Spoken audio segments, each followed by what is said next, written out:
Anti collision device নামটাই anti collision device. ওরা কিসের কি নাম দেবে তা আমার দেখার দরকার নেই। অ্যান্টি কলিউশন ডিভাইস আমি যখন রেল মিনিস্টার ছিলাম তখন করেছিলাম, এবং এর জন্য আমি কোঙ্কন রেলওয়েকে কাজে লাগিয়েছিলাম। মুম্বাইতে, গোয়াতে, আমি নিজে মাডগাঁওতে গেছিলাম। সেটা দেখার পরে এটাকে আবিষ্কার করে প্রত্যেকটা ট্রেনে লাগানো হয়েছিল, যদি ড্রাইভারও ঘুমিয়ে পড়ে অ্যালার্ম দেবে, দুটো ট্রেন কাছাকাছি চলে আসলে আটকে দেবে, এরকম নানা রকম সিগন্যালিং সমস্ত।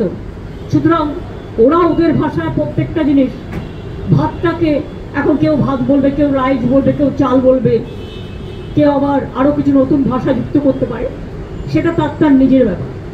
আগে মানুষের রক্ষা কবচ, তারপরে এই সমস্ত নানা রকম কথা বলবেন।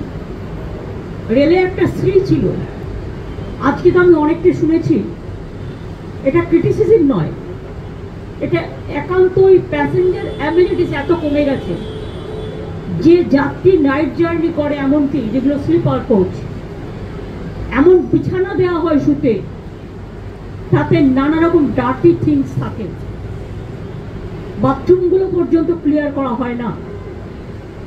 Food quality also became very bad. আর এখন আর বলবো রেল ডিপার্টমেন্টও নেই, ওই ডিপার্টমেন্ট মানে ইয়া হয় ওয়া হয়। এখন তো আর রেলে বাজেট নিয়ে উঠিয়ে দিয়েছে, রেল মিনিস্ট্রিটা আছে, কিন্তু রেলের সেই আগের যে মাধুর্য সেটাকে নষ্ট করে দিয়েছে। সুতরাং রেল হ্যাভ বিকেম টোটালি পেরেন্টলেস।